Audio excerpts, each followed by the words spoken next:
Et hier, c'était l'appel du 18 juin, une date symbolique pour le général de Gaulle, ainsi que pour vous, Emmanuel Macron. Laisse-moi foutre mon petit bordel, continuez le vacarme. Mais pas du tout, Canigou. L'appel du 18 juin, c'est has-been. Vous savez, il n'y a que Marine Le Pen pour commémorer ce truc. En plus, la fille de Jean-Marie Le Pen qui rend hommage à De Gaulle pour le 18 juin, c'est comme si un descendant de Jean Moulin devenait maire de Vichy. Ah oui, quand même. Vous trouvez que cet appel manque de modernité ? Mais Cécile, franchement, De Gaulle, un mec qui était même pas sur TikTok, et qui parlait à la radio en noir et blanc, c'est pas fun. Moi, j'ai fait mieux que l'appel du 18 juin dimanche dernier. Souvenez-vous, je vous ai fait une téléconférence Zoom Online du 14 juin, sans aucun journaliste, pour respecter les gestes barrières, et surtout pour ne pas me contredire en me posant des questions à la con. Et oui, justement, on vous a reproché de ne rien avoir annoncé de nouveau, je vous rappelle quand même.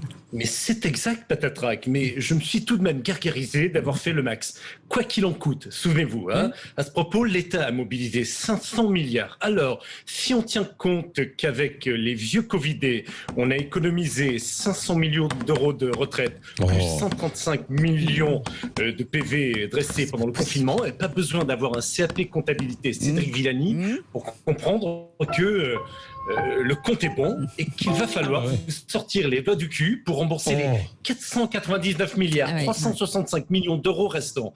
Ceci dit, ne vous inquiétez pas, Patrick, je n'augmenterai pas l'impôt, enfin, pas l'impôt sur la fortune. Oui. Ah, vous entendez ces coups de feu là ? C'est rien, ce sont des Tchétchènes qui veulent un autographe de Castaner. D'ailleurs, vous avez vu, il a une idée de génie afin d'endiguer les violences policières avec les manifestants. Dorénavant, toutes les manifestations auront lieu devant les urgences des hôpitaux. Comme ça, tout le monde sera déjà sur place. Voilà. Allez, on se retrouve à la mi-juillet pour ma prochaine conf call à 20h03 pétante. D'accord, merci beaucoup, monsieur Macron. Ah, je crois que nous avons un appel au standard. Allô, bonjour, qui est là ? Et bonjour, c'est Doudou Balladur. Comment ça va, Edouard ? Ça va bien, mais je vous demande de ne pas m'arrêter. Je vous demande de ne pas m'arrêter. D'accord, ok, allez-y. Le financement illégal de ma campagne, c'est pas moi. C'est Ziad Takedine, voilà les emmerdes. Je paye à l'entour, moi. Je veux juste payer une amende républicaine de 18 750 €, comme le Front National pour ses kits de campagne. Pareil, kiff. D'accord.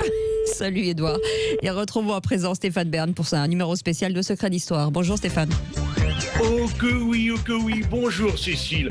Dans ce printemps guiré qui m'épanouit la corolle, voici un secret d'histoire entièrement dédié à la trahison. Bonjour, excusez-moi, Gérard Collomb, si vous parlez des traites et des félons, merci de ne pas m'oublier. Car après avoir trahi les socialistes pour Emmanuel Macron, je l'ai trahi à son tour pour les républicains.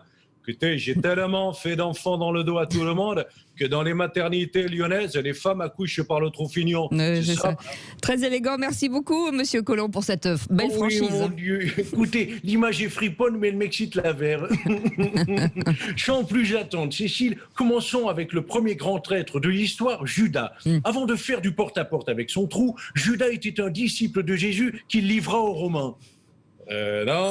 Bonjour, Gérard Collomb. Moi aussi, j'ai trahi un Jésus, le Jésus de Lyon. C'est pas ma cochonaille préférée, parce que pour trahir, le mieux, c'est de faire un andouille. Et pour ça, je suis le Paul Bocuse de la trahison. Oui, c'est bon, on a compris, monsieur Collomb. Merci beaucoup. Ah, encore un appel au standard. Oui. Doudou, c'est encore vous. Balladur, oui, c'est encore moi. Voilà, écoutez, alors... Vous avez un gros forfait ce matin. Ah bah oui, je suis en illimité. Pour payer ma future caution, j'ai décidé, je vais vendre des t-shirts. Voilà. Mais vous n'avez pas servi de leçon, ça. Au contraire, à l'époque, j'avais fait inscrire « I love Doudou Balladur ». C'est une connerie, ça pouvait pas marcher. Et maintenant, il y a écrit quoi ? Justice pour Doudou Traoré. Ah d'accord, Rappelez-nous d'une cabine qui fonctionne. Allez, reprenons la suite de ce secret d'histoire spécial trahison avec Stéphane Bern. Vous êtes toujours là ? Oui, dépêchons-nous car comme disait la grande aiguille en sautant sur la petite avant de se faire pousser par la trotteuse, l'heure tourne. Évoquons à présent Brutus, ce sénateur romain qui a trahi au point d'assassiner César. Ce dernier qui d'ailleurs, après avoir reçu ce coup de poignard meurtrier, s'est écrié « tout quoique fili », qui signifie « toi aussi mon fils ».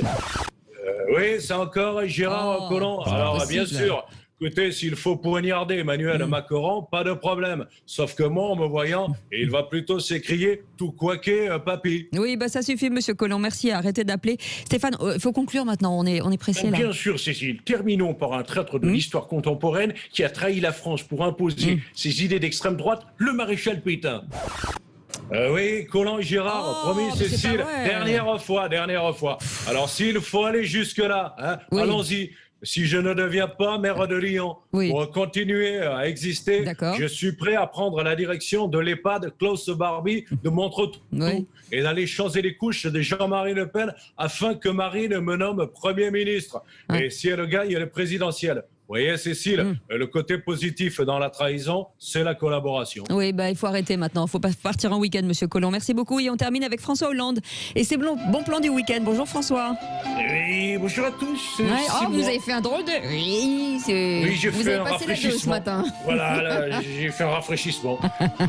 C'est moi, l'ancien CDD de l'Élysée, qui cherche une nouvelle formation. Ah bon? J'ai vu à ce propos, Emmanuel Macron a dit qu'il allait mettre en place des mesures pour aider les apprentis.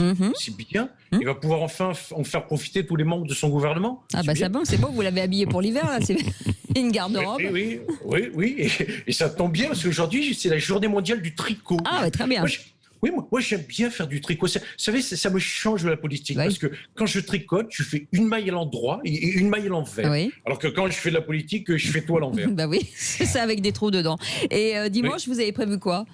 Eh bien, j'irai à la fête de la musique. Hein. Je trouve que cette bon fête, c'est un peu comme un discours d'Emmanuel Macron. Il y a beaucoup de trucs à écouter, mais pas grand-chose d'intéressant à découvrir. Voilà. D'accord.